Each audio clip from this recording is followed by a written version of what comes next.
নমস্কার বন্ধুরা, মেঘার সাথে বাঙালিয়ানার আরও একটি নতুন পর্বে আপনাদের সবাইকে স্বাগত। আশা করি আপনারা সবাই খুব ভালো আছেন এবং সুস্থ আছেন। আমরাও সকলে খুব ভালো আছি। অনেকদিন পর আজ আবারও আপনাদের সঙ্গে একটা সারা দিনের complete weight loss diet plan share করছি। মেনলি 3টে মিল মানে ব্রেকফাস্ট, লাঞ্চ এবং ডিনার, এই 3টেতে আমি কি খাই ওয়েট লস ডায়েটে, তো সেইগুলোই আপনাদের সঙ্গে শেয়ার করছি। তো প্রথমেই রয়েছে ব্রেকফাস্ট। আমি ডিম খেতে ভীষণই ভালোবাসি, তাই নিরামিষ দিন ছাড়া ব্রেকফাস্টে ডিম সেদ্ধ থাকেই থাকে।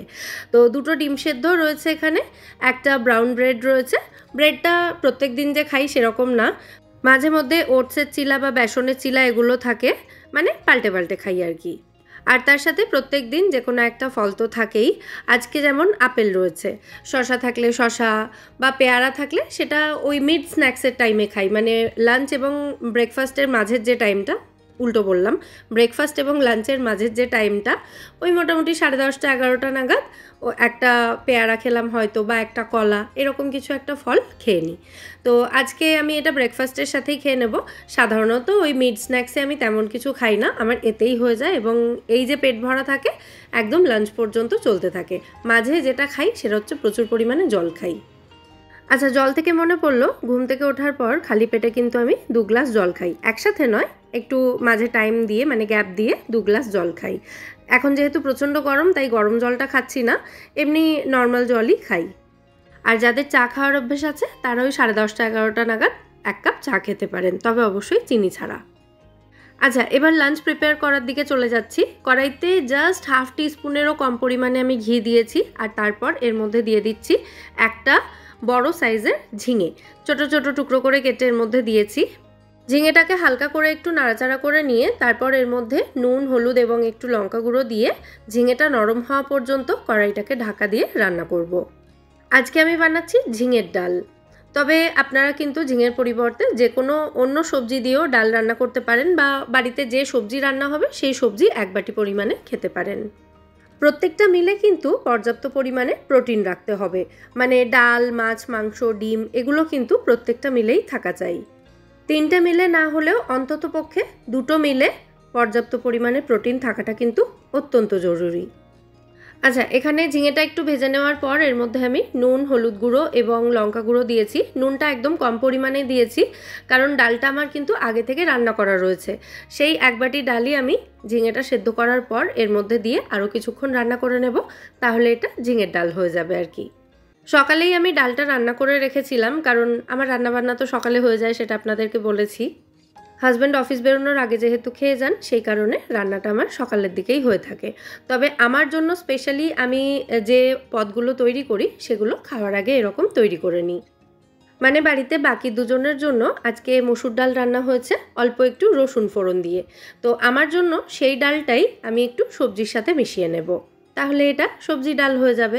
মানে সবজিও খাওয়া হলো, ডালও খাওয়া হলো, আর তার সাথে প্রোটিন হিসেবে মাছ ভাজা থাকবে।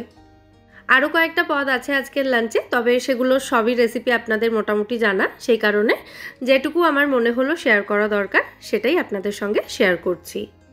তো দেখতেই পেলেন এখানে ঝিঙেটা কিন্তু নরম হয়ে গেছে। তো এবার এর মধ্যে ওই যে সকালে রেডি করে রেখেছিলাম যে ডালটা, সেই ডালটা 1 বাটি পরিমাণে দিয়ে দিলাম।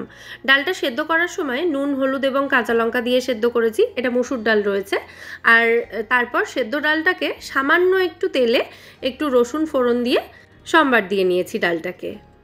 তো সেদ্ধ হয়ে যাওয়া ঝিঙের মধ্যে এই ডালটা দিয়ে আমি এটাকে আরও 3 থেকে 4 মিনিট মতো ঢাকা দিয়ে লো টু মিডিয়াম ফ্লেমে রান্না করব। তাহলেই কিন্তু আমাদের ঝিঙের ডাল এখানে একেবারে রেডি হয়ে যাবে। নামানোর আগে ডালের মধ্যে একটু ধনেপাতা কুচিও অ্যাড করতে পারেন, তাতেও এটা খেতে বেশ ভালো লাগবে। আর যে কোনো সবজি দিয়ে কিন্তু এইভাবে ডাল রান্না করতে পারেন। ব্যাস, আমাদের ডাল এখানে একেবারে রেডি হয়ে গেছে। এবার এই ডালটাকে ঢেলে নেব, নিয়ে আমি মাছটা ভেজে নেব।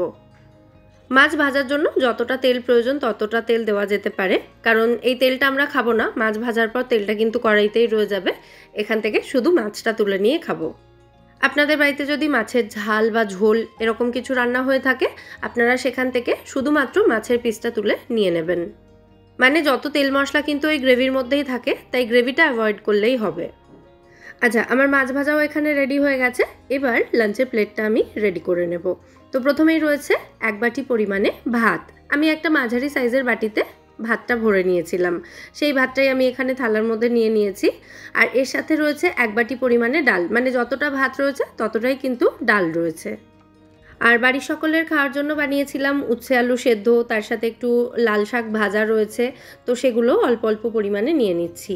আলু কিন্তু এখানে একেবারেই কম পরিমাণে দেওয়া, মানে উচ্ছে নিয়েছিলাম আমি 7-8টা মতো, তার সঙ্গে একটা ছোট্ট সাইজের আলু দিয়েছিলাম।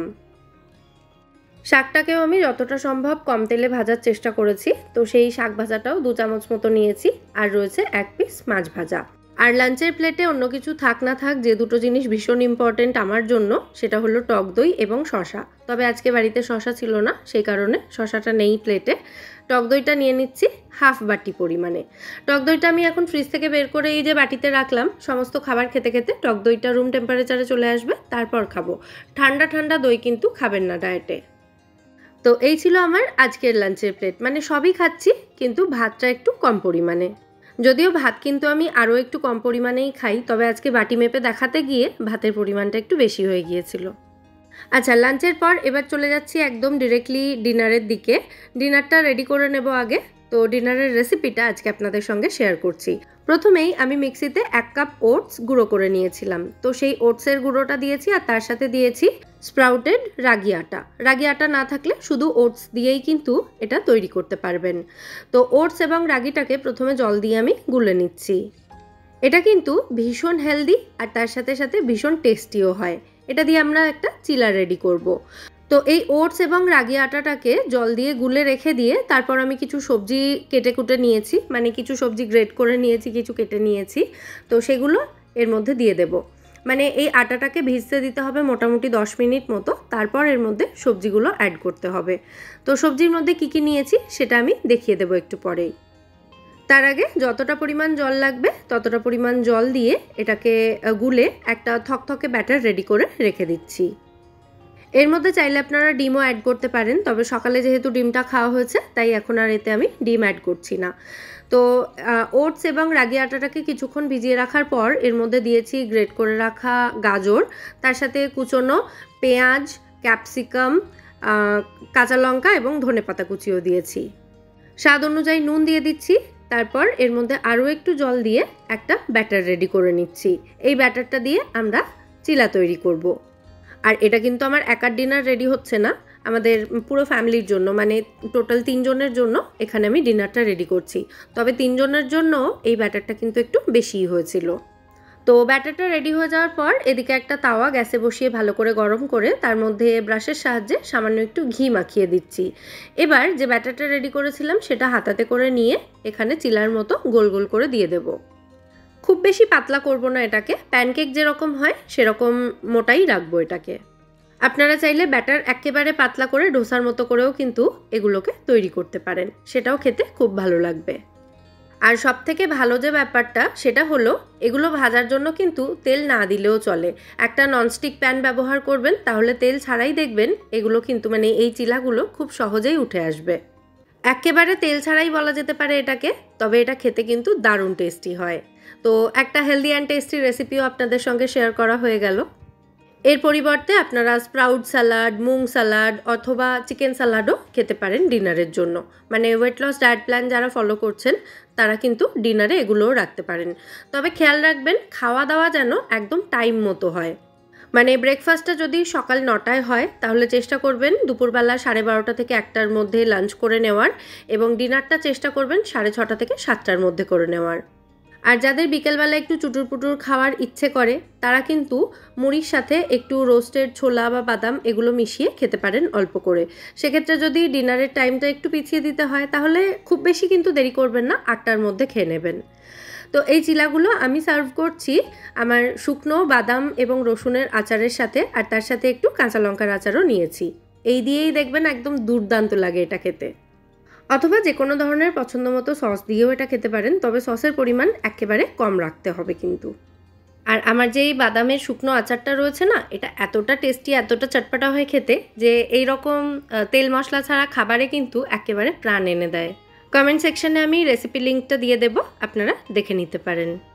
যাই হোক, তো এই ছিল আমার আজকে সারাদিনের ওয়েট লস ডায়েট প্ল্যান, যেটা আমি মেনলি খেয়ে থাকি। মানে এইরকম খাবার দাবারই ঘুরিয়ে ফিরিয়ে আমি খেয়ে থাকি প্রত্যেক দিন। আর যারা চাইছেন ভীষণ ফাস্ট ওয়েট লস করতে, তারা আমার আগের যেসব ডায়েট প্ল্যান শেয়ার করা রয়েছে সেগুলোও ফলো করতে পারেন। আর আমার আজকের এই সারাদিনের খাওয়া দাওয়ার প্ল্যান, তার সাথে রেসিপিগুলো যদি আপনাদের ভালো লেগে থাকে তাহলে ভিডিওটাকে বরাবরের মতো একটা লাইক এবং শেয়ার করে দেওয়ার অনুরোধ রইল। আবার দেখা হবে পরের পর্বে। সবাই সুস্থ থাকবেন, ভালো থাকবেন এবং সবাইকে খুব ভালো রাখবেন। নমস্কার।